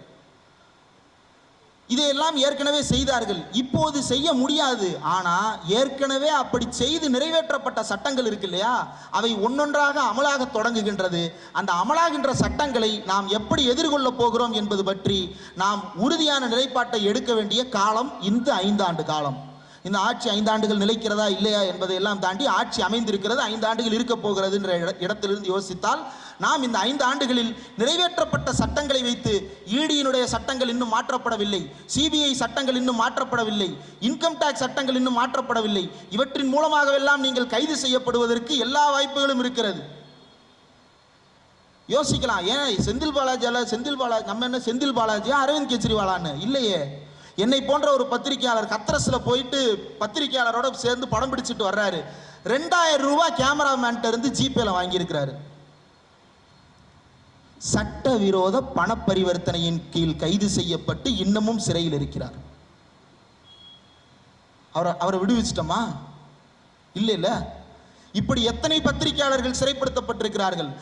ஆட்சிக்கு வந்த 10 நாள் கூட ஆகல, அருந்ததி ராய் மீது ஊப்பா சட்டத்தின் கீழ் நடவடிக்கை எடுப்பதற்கு அரசாணை பிறப்பிக்கிறார் டெல்லியினுடைய கவர்னர். எதை காட்டுறான்? நான் இன்னும் பலம் இழக்கலன்னு காட்ட விருப்பப்படுறான். அப்ப அவன் பலம் இல்லாதவன்றதை நம்ம எப்படி நிரூபிக்க போறோம்? அடுத்து 5 வருஷம் கழிச்சு தேர்தல் வரும், அப்ப மாத்தி குத்திக்கலான்ற வரைக்கும் மக்களை காத்திருக்க வைக்க போறோமா? கூடாது. ஏற்கனவே அந்த சிக்கல் இருந்தது. 2014 தொடங்கிய ஆட்சியை ஏதோ திடீரென்று வந்ததாக நாம் நம்பிக்கொண்டிருந்தோம். 2019 புல்வாமா தாக்குதலை வைத்து வந்து விட்டார்கள் என்று நம்பிக்கொண்டிருந்தோம். 2024 தேர்தல் நடத்தை விதிமுறைகளை எல்லாம் தளர்த்தி விட்டு இவர்கள் வந்து விட்டார்கள் நம்பணும். இதே மாதிரி 2031 வரும் பொழுது அல்லது அடுத்த நாடாளுமன்ற தேர்தல் வரும் பொழுது நம்ம என்ன சொல்ல போறோம்? அப்ப ஏதோ ஒண்ணு பண்ணிட்டு ஆட்சிக்கு வந்துட்டான்னு சொல்லிட்டு மறுபடியும் கத்திக்கிட்டே இருக்க போறோமா? கூடாது. தீவிரமாக ஆய்வு செய்து இந்த தேர்தலினுடைய முடிவுகள் இந்த அளவுக்கு வந்து சேர்ந்ததற்கு காரணம் என்ன? கட்சிகள் மட்டும் கிடையாது, கட்சிகளை தாண்டி மக்கள் மத்தியில் இயங்கிக் கொண்டிருக்கின்ற இயக்கங்களும் கூட. தாமுயகாச அப்படிப்பட்ட ஒரு இயக்கம் தான், எம்எல் குழுக்கள் அப்படியான இயக்கங்கள் தான், இந்தியா முழுவதும் செயல்பட்டு கொண்டிருக்கின்ற மனித உரிமை செயற்பாட்டாளர்கள் அப்படியான இயக்கங்களை கட்டமைத்தார்கள். அந்த இயக்கங்கள் ஏற்படுத்திய அழுத்தம், அது கட்சிகளுக்கான வலுவை சேர்த்தது, இந்தியா கூட்டணிக்கான வலுவை சேர்த்தது. அதன் அடிப்படையில் தான் கடந்த தேர்தலினுடைய முடிவுகள் மாற்றியமைக்கப்பட்டது. இந்த வேலையை அடுத்து 5 வருஷம் கழிச்சு தேர்தல் வரும், பொறுமையா பண்ணுவோம்னு நம்ம பேப்பரை பூரா மூட்டை கட்சி வச்சோம்னா அந்த பேப்பர் செல்லரிச்சு போகும். அவன் அதுக்குள்ள பைலப் பண்ணிடுவான் டாக்குமெண்டா. அதை பூரா படிச்சு முடிச்சுட்டு நம்ம வர்றதுக்குள்ள அவன் மறுபடியும் வந்து 230 சீட்ல யாரோ ஒரு 10 பேரை விலைக்கு வாங்கி ஆட்சியை பிடிச்சிருவான். ஒரு விஷயம் யோசிச்சு பாருங்க, நீங்க பாஜகவினுடைய செய்தி தொடர்பாளர்கள், பேச்சாளர்கள் யாராவது ஒருத்தரை போய் மீட் பண்ணி பாருங்க, கையில எல்லாருமே வந்து ஒரு விசிட்டிங் கார்டோட சுத்துறாங்க. அந்த விசிட்டிங் கார்டில் நீங்க பாத்தீங்கன்னா ஏதோ ஒரு அமைப்பினுடைய டைரக்டரா இருக்கிறாரு, இண்டிபெண்டன்ட் டைரக்டரா இருக்கிறாரு, சேர்மனா இருக்கிறாரு, வைஸ் சேர்மனா இருக்கிறாரு. இந்திய இப்போ பிஹெச்இஎல் இருக்கு, பிஇஎல் இருக்கு, இந்த மாதிரி ஒன்றியத்தினுடைய நிறுவனங்கள் இருக்கு இல்லையா, இந்த நிறுவனங்களினுடைய டைரக்டர் பதவிகள் பூரா கைமாறி இருக்கின்றன. யாருக்கு? ஆர்எஸ்எஸ் ஆதரவாளர்களுக்கு, பிஜேபியை சேர்ந்தவர்களுக்கு. அந்த நிறுவனங்கள் கைப்பற்றப்பட்டு விட்டன. கைப்பற்றப்பட்ட நிறுவனங்களை எப்படி நாம் விடுவிக்க போகிறோம்? இன்னொரு கைப்பற்றல் நடந்து கொண்டிருக்கிறது. இந்தியா முழுவதும் இருக்கின்ற கல்லூரிகளை எல்லாம் கட்டுப்படுத்துவதற்கான அதிகாரத்தை ஆளுநர்கள் எடுக்க பார்க்கிறார்கள். இங்கே ஒரு ஆள் உட்கார்ந்து இருக்கிறாரு, துணிச்சலா என்ன சொல்றாரு? பொன்முடி சொல்றதை கேட்காதீங்க, நான் சொல்றதை கேளுங்கன்றாரு. என்ன துணிச்சல் இருக்க வேண்டும்? இணைவேந்தர் அவரு, பொன்முடி இணைவேந்தர். இவர் பேசுறாரு, நான் சொல்றதை கேளுங்க, அவங்க சொல்றதை கேட்காதீங்கன்னு. மாநில அரசு என்ன செய்து மாநில அளவிலான ஒரு பொதுக்கல்வி திட்டத்தை முன்வைத்து மாதிரி பாடத்திட்டம்னு கொடுக்குறாங்க. இதை ஏத்துக்கிறதும் ஏத்துக்கிடாததும் அந்த கல்லூரியினுடைய செனட் சிண்டிகேட்டினுடைய பொறுப்பு. அந்த கல்லூரி நிர்வாகம் அதை முடிவு செய்யும். அதாவது கல்லூரினா பல்கலைக்கழக நிர்வாகம் அதை முடிவு செய்யும். சட்டம் அதைத்தான் சொல்லுது. ஆனா இவர் என்ன சொல்றாரு? அப்படிலாம் நீங்க ஏத்துக்கணும்னு அவசியம் இல்லை. நீங்க வந்து நேஷனல் எஜுகேஷன் பாலிசியை ஃபோக்கஸ் பண்ணுங்க, அதுல நிறைய நல்ல திட்டங்கள் இருக்கு. பிரச்சாரம் பண்றதுக்கு தான் உன்னை உட்கார வச்சிருக்கிறாங்களா ராஜ்பவன்ல? இங்க மட்டும் இல்ல, வெஸ்ட் பெங்கால்ல இதே பிரச்சனை. கடைசியில் உச்சநீதிமன்றம் என்ன தெரியுமா சொல்லுது? நியமிக்கிற முழு உரிமையும் மாநில அரசுக்கு இருக்கு. ஆனா உச்சநீதிமன்றம் என்ன சொல்லுது? நீங்க சண்டை போட்டுட்டீங்க, அதனால நான் புதுசா ஒருத்தரை போட்டு கமிட்டி ஒன்று போடுறேன், அவங்க உங்களுக்கு லிஸ்ட் கொடுப்பாங்க, அதுல இருந்து நீங்க இலக்குங்க, நீங்க எடுத்ததை ஆளுநர் அப்படியே ஓகே பண்ணிடுவார். என்னத்துக்கு 3வது ஆள் கமிட்டி? மம்தா பானர்ஜி சொல்றத சரின்னு ஒத்துக்கிட சொல்லி குட்டு வைக்கிறதுக்கு நீதிமன்றங்களால முடியல. முடியாதபடிக்கு இந்த அரசியலமைப்பு சட்டம் ஒரு கட்டு போட்டு வைத்திருக்கிறது. இந்த ஆளுநர்கள்லாம் அவ்வளவு கண்ணியமான நபர்களா வருவாங்கன்னு நினைச்சு நாடாளுமன்றத்திலே பேசியிருக்கிறாங்க. சே, அவ்வளவு கேவலமான நபர்களை எல்லாம் நியமிக்க போறாங்களா என்ன? சேச்சே, அப்படிலாம் நடக்காது. நீங்க நினைச்சதை விட மோசமான ஆளுகளை எல்லாம் நியமிக்கிறாங்க. ஐயா, புலம்பி தீக்கிறோம். கேரளாவில் என்ன நடக்குது? ஆரிஃப் முகமது கானை வச்சு என்ன ஆட்டம் ஆடுறாங்க? ஆரிஃப் முகமது கானுக்கு எதிராக ஏதாவது பேசிட்டோம்னா என்ன சொல்றது? பாத்தீங்களா ஒரு முஸ்லீமுக்கு எதிராக பேசுறாங்க. டே முதலைக்கு நீலி கண்ணீர், என்னடா ஆடு நனையுதேன்னு ஓனா ஏண்டா அழுகிற? இங்க ஒரு இதுக்கு முன்னாடி சில தலைவர்கள் இருந்தாங்க பாஜக, அவங்கள எதிர்த்து ஏதாவது பேசணும்னா பாத்தீங்களா ஒரு பட்டியல் சமூக தலைவர் எப்படி பேசிட்டாங்கன்னு. திரௌபதி முர்மு, நாங்க ஒரு பழங்குடியை கொண்டு வந்துட்டோம் அப்படின்னு. அந்த பழங்குடியை கொண்டு வந்ததற்கு பிறகுதான் கொத்து கொத்தாக மணிப்பூரில் பிணங்களாக பழங்குடிகள் இப்போது செத்து கிடக்கிறார்கள். புதைப்பதற்கு கூட இடமில்லாமல் அந்த பிணங்கள் வெட்ட வெளியில் பொதுவாக போட்டு வைக்கப்பட்டிருக்கின்றன. அழுகல் வாடை அடித்து ஒரே இடத்தில் குவிக்கப்பட்டு ஒரே இடத்தில் பிதைக்கப்பட்டிருக்கின்றன. இப்படியான புதையல்கள் எல்லாம் எங்கு நடக்கும் அப்படின்னா, ஒன்று உலகப்போர் நடந்தா நடக்கும். இப்ப உலகப்போர் நடப்பதற்கான எந்த சாத்தியமும் இல்லை. உள்நாட்டு போர்கள் என்னும் பெயரால் நடக்கின்ற இனப்படுகொலைகளில் தான் இதுவெல்லாம் நடக்கும். அந்த இனப்படுகொலைக்கான எல்லா சாத்தியத்தையும் மணிப்பூரில் இவர்கள் செய்து வைத்திருக்கிறார்கள். பரக்கல பிரபாகர் போன்ற அறிவாளிகள் என்ன சொல்லுகிறார்கள்? இது எல்லா மாநிலங்களிலும் நடக்க போகிறது என்று சொல்லுகிறார்கள். எல்லா மாநிலங்களிலும் நடப்பதற்கு தூரம் ரொம்ப இல்லை.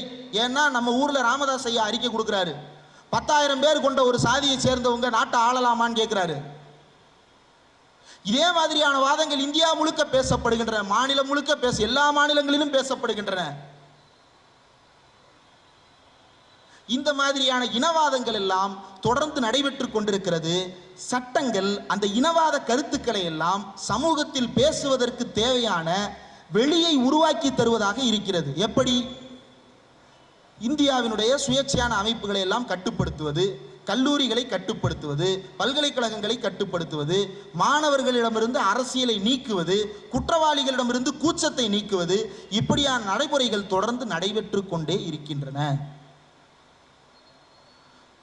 இந்த நடவடிக்கைகளுக்கு எதிராக உண்மையில் களம் காண வேண்டியவை இரண்டு.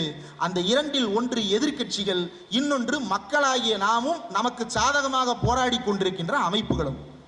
இந்த மூவரும் சேர்ந்தால் மட்டும்தான் இவர்களை ஒழித்து கட்ட முடியும்.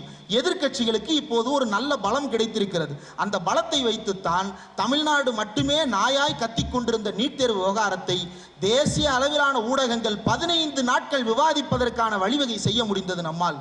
இந்த 100 சீட்டை 40 சீட்டை வச்சு என்ன செய்வேன்னு கேட்டான்ல, கம்யூனிஸ்ட் 6 சீட்டை வச்சு என்ன செய்ய போறேன்னு கேட்டான்ல, திமுக 21 சீட்டை வச்சு என்ன செய்ய போறீங்கன்னு கேட்டான்ல, காங்கிரஸ் 100 சீட்டை வச்சு என்ன கிழிக்க போகுதுன்னு கேட்டான்ல. நாங்க கிழிப்போண்டா, உன் முகத்திரைய 15 நாள் நீட் தேர்வை பத்தி பேசி பேசி கிழிப்போம் நிரூபிச்சு காட்டியிருக்கிறோம். அப்போ அந்த நம்பிக்கை அவர்களுக்கு வழங்கியது யாரு? மக்களாகிய நாமும் நாம் இயக்கி கொண்டிருக்கின்ற அமைப்புகளும். இந்த இரண்டின் ஊடாகத்தான் இது சாத்தியப்படும். இந்த இரண்டையும் நாம் தொடர்ந்து கூர்தீட்டிக் கொண்டே இருக்காவிட்டால் நம்முடைய முனை மழுங்கிவிடும். நம்முடைய அறிவு தளறுகின்ற நேரத்தில் அவர்கள் புதிய பொய்களை கட்டவிழ்த்து விடுவார்கள். அந்த புதிய பொய்களை உடைப்பதற்குள் நம்மளுக்கு போதும் போதும் போயிடும். அப்போ அடிப்படையில் ஏற்படுத்தப்பட்டிருக்கின்ற இந்த மாற்றங்களை எல்லாம் நாம் உடைத்து போட வேண்டிய ஒரு காலகட்டத்தில் வாழ்ந்து கொண்டிருக்கிறோம். முதலாவதாக சட்ட ரீதியாக பேச வேண்டிய பிரச்சனைகள், இரண்டாவது சட்டத்துக்கு வெளியில் பேச வேண்டிய பிரச்சனைகள். இந்த இரண்டையும் ஒரு சேர நம்ம பேச வேண்டிய காலகட்டம். என்னடா இவ்வளவு சிக்கலா இருக்கு, பொதுமக்கள்கிட்ட எப்படி புரிய வைக்கிறது அப்படின்னா, இவ்வளவு சிக்கலாகத்தான் இந்திய அரசியல் எல்லா காலத்திலும் இருக்கிறது. அவ்வளவு சிக்கல்களையும் தாண்டித்தான் இந்த அமைப்புகள் எல்லாம் இங்கு வளர்ந்திருக்கிறது. ஆகவே இது சிக்கலான தலைப்பும் அல்ல, மக்கள் இதை புரிந்து கொள்ள தயாராக இருக்கிறார்கள். ஆகவே நாம் பேச வேண்டியது ஒன்றுதான் பாக்கி. உங்களுக்கெல்லாம் அதிர்ச்சியாக இருக்கலாம், அல்லது பலருக்கு இது கேள்விப்பட்டதாக இருக்கலாம். அதனால் மீண்டும் சொல்லுகிறேன், உத்தரப்பிரதேசத்தில் தேர்தல் முடிவுகளை மாற்றியது கான்ஸ்டிடியூஷன் ஆஃப் இந்தியா, இந்தியாவின் அரசியலமைப்பு சட்டம்.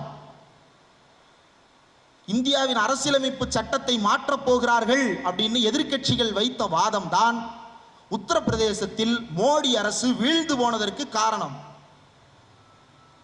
அப்போ கான்ஸ்டிடியூஷனை ஏன் அவங்க பாதுகாக்கணும்னு நினைக்கிறாங்க? ரொம்ப அடிப்படையா, ரொம்ப இயல்பா மக்கள் புரிஞ்சுக்கிறாங்க. இந்த புத்தகம் ஒண்ணுதான்டா நம்மளை எல்லாரையும் சமம்னு சொல்லுது. இந்த புத்தகம் ஒண்ணுதான் நம்ம எல்லாரையும் சமம்னு சொல்லுது. இந்த புத்தகம் ஒண்ணுதான் உனக்கும் எனக்கும் வேலை வாய்ப்புல உரிமை இருக்குன்னு சொல்லுது. இந்த புத்தகம் ஒண்ணுதான் நம்முடைய தாத்தா அம்பேத்கர் நம்மளுக்காக விட்டுட்டு போன கடைசி புத்தகம்.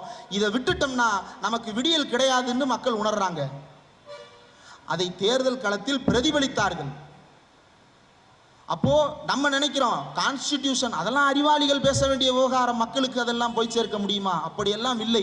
மக்களுக்கு நீங்கள் சரியான விதத்தில் கொண்டு போய் சேர்க்க வேண்டிய காலத்தில் இப்போது இருக்கிறோம். ஒன்றும் இல்லை, இந்த ஆளுநர் வந்ததற்கு பிறகு பல மோசடிகளை செய்திருக்கிறார். ஆனால் அந்த மோசடிகளுக்கு நன்றி சொல்ல வேண்டும். இந்த மோசடியெல்லாம் செய்யலைன்னா நம்ம இவ்வளவு தீவிரமாக அரசியலை பேசியிருக்க மாட்டோம். இந்த ஹெச் ராஜான்னு ஒரு ஆள் திருவள்ளுவர் சிலைக்கும் பெரியார் சிலைக்கும் சாயத்தை பூசலானா நம்ம பேசியிருப்போமா? மார்க்ஸை பற்றி இந்த ஆளுநர் ஆர்.என். ரவி பேசலை அப்படின்னா இன்னைக்கு அந்த ஆள் போகிற இடத்துல எல்லாம் கருப்பு கொடி நிற்குமா? சிபிஎம்னுடைய கருப்பு கொடிகள் நிற்கிதில்ல. பலருக்கு செய்தி தெரியுமான்னு தெரியல, ஆளுநர் எங்கே போனாலும் அந்த கார்ல் மார்க்ஸ் பற்றி அவர் பேசிய கருத்துக்கு மன்னிப்பு கேட்க வேண்டும் என்று எல்லா இடங்களிலும் கருப்பு கொடி ஆர்ப்பாட்டம் தொடர்ச்சியாக நடைபெற்று கொண்டே இருக்கிறது. அப்போ இதுவெல்லாம் ஒரு பக்கம் நடந்து கொண்டே இருக்கிறது. இதை கூர்திட்ட வேண்டிய பொறுப்பு நம்முடைய கைகளில் இருக்கிறது. முதலில் இந்த நாடாளுமன்றத்தில் அவர்களுக்கு பெரும்பான்மை இல்லை. ஆனால் பெரும்பான்மை இல்லை என்பதற்காகவே நாம் அமைதியாக இருந்துவிட முடியாது. இந்த பெரும்பான்மையை, இதற்கு முன்பிருந்த பெரும்பான்மையை வைத்து அவர்கள் நிறைவேற்றிய சட்டங்களை அமல்படுத்த துணிவார்கள். அடுத்து சிஏஏ என்ஆர்சி அமல்படுத்த துணிவாங்க. அஸ்ஸாமில் கிரியேட் பண்ணிட்டான் என்ஆர்சி. கார்கில் போராட்டத்தில் போரிட்டு தியாகியாக பட்டம் சூட்டப்பட்ட ஒரு குடும்பம் இன்னைக்கு கான்சென்ட்ரேஷன் கேம்ப்ல உட்கார்ந்துருக்காங்க. கார்கில் போராட்ட வீரரின் குடும்பம் இன்றைக்கு தனிமை முகாமில் இருக்கிறார்கள். ஏன்னா ஆதாரம் இல்லையா? ஆதாரம் இல்லாமல் எப்படிங்க ஆர்மியில் சேர்த்தீங்க? என்ன இது என்ன மில்லில் ஆள் சேர்க்கிறதா? வந்த உடனே வாப்பா வந்து கொஞ்ச நேரம் உட்காந்து தையல் போட்டு போன்னு. மில்லில் வேலைக்கு சேர்க்கிற நம்மளே என்னென்ன கேட்குறோம் ஆதாரம்? நம்ம வேலைக்கு போகும்போது என்னென்ன ஆதாரங்கள் எல்லாம் அவன் நோண்டி நோண்டி கேட்குறான். எந்த ஊர்ல இருந்து வர்ற, ஏன் இங்கே இந்த ஊருக்கு வந்த? ஒன்றும் இல்லை, இந்த ரோட்டில் சும்மா ஒரு மணி நேரம் நில்லுங்க, போலீஸ் பெட்ரோல் வந்து உங்க முன்னாடி நின்றோம். என்ன பண்ற, ஏன் பண்ற? இன்னைக்கு விழிப்புணர்வு அதிகமா இருக்கு. ராணுவத்தில் என்னைக்குமே விழிப்புணர்வோட தான் இருந்திருக்கிறான். இந்திய ராணுவத்தில் பாகிஸ்தான் வீரர் 10 பேர் இருக்காங்கன்னு இன்னைக்கு போய் காட்ட முடியுமா? அப்ப ராணுவ வீரர் குடும்பத்தையே இஸ்லாமியர் என்கின்ற ஒரே காரணத்தால் இன்னைக்கு சித்திரவதை முகாமில் போய் அடைச்சிருக்கிறான். நாளைக்கு இந்த சித்திரவதை முகாம் வந்து எப்படி அப்பப்போ செக்ரட்டரியேட் தீப்பிடிக்கும், சில கோர்ட்டு வளாகங்கள் கலெக்டரேட்டுகள் தீப்பிடிக்கும், அந்த மாதிரி அங்கே ஒன்று நடத்துவான்.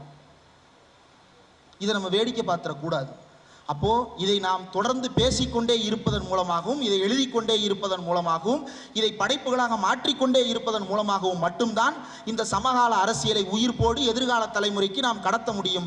அந்த பொறுப்பும் கடமையும் நம் கையில் இருக்கிறது.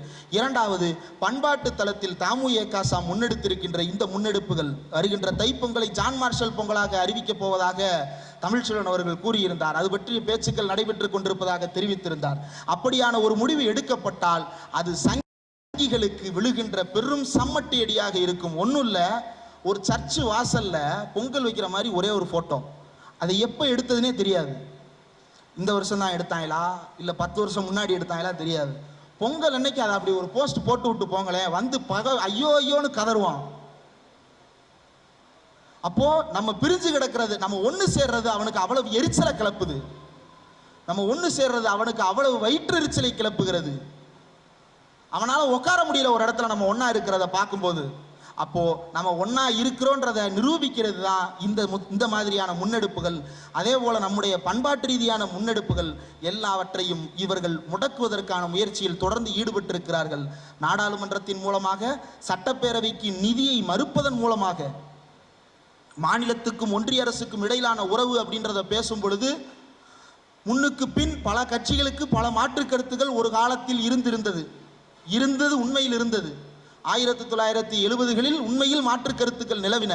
ஆனால் இன்றைக்கு சூழல் மாறி இருக்கிறது. எல்லா கட்சிகளும் மாநிலத்துக்கான உரிமைகளை ஒரே குரலில் கேட்க தொடங்கி இருக்கிறார்கள்.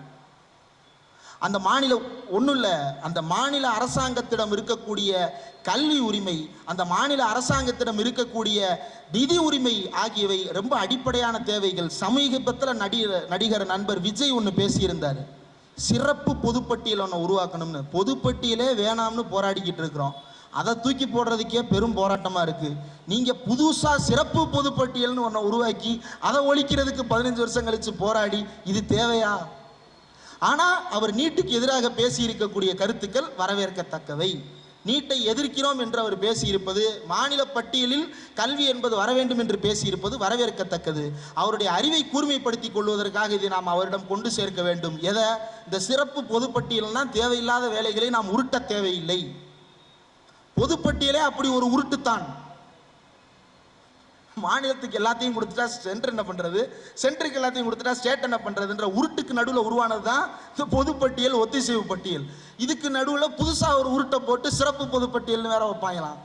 எதுக்கு? இது தேவையில்லாத வேலை. அப்போ இப்படியான சில குறைகள் இருந்தாலும் கூட அந்த குறைகளை எல்லாம் நீக்கிவிட்டு இந்த மாதிரியான கருத்துக்களை மக்கள் மத்தியில் கொண்டு போய் சேர்ப்பதற்கு நாம் இன்னும் தீர்க்கமான போராட்டங்களை முன்னெடுக்க வேண்டும். தமிழ்நாட்டு அளவில் மட்டுமல்ல, அகில இந்திய அளவிலும் கூட இந்த பிரச்சனைகளை நாம் முன்னெடுக்க வேண்டும். மொழி அரசியலாக இருக்கட்டும், இன அரசியலாக இருக்கட்டும், அல்லது மாநில அரசியலாக இருக்கட்டும், இதெல்லாம் ஒரே நேர்கோட்டில் இணைந்திருக்கிறது. கிட்டத்தட்ட தமிழ்நாட்டை தவிர வேறு எந்த மாநிலத்திலும் சாத்தியப்படாத ஒரு விஷயம் இங்கு நடத்தி காட்டி இருக்கிறோம். நம்ம 8 வருஷமா ஒரு கூட்டணி, 8 வருஷமா ஒரு கூட்டணி இருக்கு. இப்படி ஒரு கூட்டணியை பாஜக எதிர்பார்க்கல. இதை உடைக்கணும்னு 1000 வேலைகள் பார்த்தான். இந்திய அளவில் வேலைகள் நடைபெற்றது. இதை உடைப்பதற்கு என்னெல்லாம் நடைபெற்றுச்சு? இதே திருப்பூர்ல ஒரு வட இந்திய தொழிலாளர்களுடைய குரூப்புக்கும் தமிழ் தொழிலாளர்களுடைய குரூப்புக்கும் ஏதோ ஒரு சிறிய மோதல். ஊதி விட்டான். என்னன்னு ஊதி விட்டான்? திருப்பூர்ல 12 வட இந்திய தொழிலாளர்கள், பீகார் தொழிலாளர்கள் தனி அறையில் தூக்கு போட்டு கொலை அப்படின்னு பீகாரில் கிளப்பி விட்டான். அதை தாண்டியும் இந்த கூட்டணி நின்றது தமிழ்நாட்டில். அப்போ தமிழ்நாடு கட்டி எழுப்பி இருக்கின்ற இந்த மாடல் இந்தியாவுக்கான மாடல் என்பதை இந்தியா இப்போது புரிந்திருக்கும். தமிழ்நாட்டில் இடதுசாரி இயக்கமும் திராவிட இயக்கமும் தமிழ் தேசிய இயக்கமும் ஒன்று சேர்ந்து நின்று காட்டியிருக்கக்கூடிய இந்த வெற்றி இந்தியாவுக்கு வழிகாட்டி இருக்கிறது. அந்த வழிகாட்டுதலில் கிடைத்ததுதான் காங்கிரசுக்கு 100 சீட்டு. அந்த வழிகாட்டுதலில் கிடைத்ததுதான் எதிர்க்கட்சிகளுக்கு 230 சீட்டு. இந்த 230ன்றது அடுத்த தடவை 272க்கு மேலே போக வேண்டியது அப்படின்றது நிச்சயமாக தேவை. ஏனென்றால் ஆட்சியில் இவர்கள் தொடர்வது என்பது நீதித்துறையை கேவலப்படுத்தி இருக்கிறார்கள், நீதித்துறையை கட்டுப்படுத்த தொடங்கி இருக்கிறார்கள், நீதித்துறையின் சுதந்திரத்தில் கை வைக்க தொடங்கி இருக்கிறார்கள். எலெக்ஷன் கமிஷன் ஆஃப் இந்தியா சொல்லவே தேவையில்லை. அந்த எலெக்ஷன் கமிஷன் ஆஃப் இந்தியா எதற்கு இருக்கிறது அப்படின்னு உலகம் முழுக்க இந்த எலெக்ஷன் கமிஷனை பற்றி அவ்வளவு வசவுகள் வர தொடங்கி விட்டன. ரஷ்யாவிலிருந்து மாலத்தீவு வரைக்கும் கண்டிக்கிறான், என்னடா எலெக்ஷன் நடத்துறீங்கன்னு. ஜெர்மனி கண்டிக்கிறான் சார். ஏன்னா அவன் வரலாறை தூக்கி எரிஞ்சிட்டான், அவனுடைய கடந்த காலத்தை உதறிட்டான். அப்படியான உதறும் நிலைக்கு நம்முடைய மக்கள் வர வேண்டும். அன்றைக்கு என்ன நடைபெற்றது? ஹிட்லருடைய வீழ்ச்சிக்கு பிறகு இன்னைக்கு இங்கே போய் ஹிட்லர்னு பேசுங்க, உங்களை பூரா விரோதியாக பார்ப்பான். ஹிட்லர் எப்படிப்பட்ட தலைவர் தெரியுமா அப்படின்னு ஜெர்மனியில் எவனும் பேச மாட்டான். ஏன்னா அந்த நாடு அந்த வேதனையை அனுபவிச்சிருக்கு. இந்த நாட்டில் அவரே அனுபவிச்சிட்டாரு போல. அதான் மோடி 3.1 சொல்ல மாட்டாரு, என்டிஏ 3.1 சொல்லிட்டு இருக்கிறாரு. அவருக்கே புரியுது போல இது ரொம்ப நல்லா இல்லை, இதை பேசுறதுக்கே கூச்சமா இருக்குன்னு நினைக்கிறாரு போல. அப்போ இதை நாம் பயன்படுத்தி கொள்ள வேண்டும். இன்னும் 5 ஆண்டு காலம் தீவிரமான போராட்டத்தை முன்னெடுக்க வேண்டும். உங்களுடைய படைப்புகளை கூர்திட்டுங்கள், உங்களுடைய மக்கள் மத்தியில் சென்று பேசுங்கள். மக்கள் மத்தியில் பேசி பேசித்தான் 10 ஆண்டுகளுக்கு பிறகு இந்த பாசிச சக்திகளுக்கு எதிராக 230 பேர் கொண்ட படையை நாடாளுமன்றத்துக்கு நாம் அனுப்பி இருக்கிறோம். பாசிசம் என்பது தேர்தலால் வீழ்த்தப்படக்கூடியது மட்டும் அல்ல. தேர்தல் என்பது பாசிசத்திற்கான வழிமுறையை அடைப்பதற்கான முயற்சியை நம்ம செஞ்சோம். உலகம் முழுக்க தேர்தலின் மூலமாகத்தான் பாசிஸ்டுகள் வளர்ந்திருக்கிறார்கள். அந்த பாசிஸ்டுகளை தேர்தலின் மூலமாக வளரவிடக் கூடாது என்பதற்காகத்தான் இந்த டப்பால அடப்பை போட பார்த்தோம். அந்த அடப்பை தாண்டி கொஞ்சமாக இப்போ நீட்டிக்கிட்டு இருக்கு. அதை முழுசாக அறுத்து விட்டாலும் அந்த பாசிசத்தினுடைய வேர் இந்த மண்ணில் இருக்கிறது. அந்த வேரை வெந்நீர் ஊற்றி அழிக்கும் வரைக்கும் நம்முடைய போராட்டம் தொடர வேண்டும். இது 2024 2029 சம்பந்தப்பட்டது அல்ல. இந்த தேர்தல் முடிவுகளில் இருந்து பாடத்தை கற்றுக்கொண்டு அடுத்த தேர்தலுக்கு முன்னதாகவே நாம் இப்போதிருந்தே வேலையையும் செயல் திட்டத்தையும் தொடங்க வேண்டும். நாக்பூரில் உட்காந்துக்கிட்டு 100 வருஷத்துக்கு போடுறான். மாட்டு மூளைக்காரர்கள் 100 ஆண்டுகளுக்கு திட்டம் போடும் பொழுது அறிவு சமூகமாகிய நாம் 100 ஆண்டுகள் அல்ல, இன்னும் 1000 ஆண்டுகளுக்கு தேவையான திட்டங்களை உருவாக்குவதற்கான தத்துவம் நம்மிடம் இருக்கிறது. அந்த தத்துவத்தின் அடிப்படையில் போராட்டத்தை முன்னெடுப்போம், வென்று காட்டுவோம். நன்றி.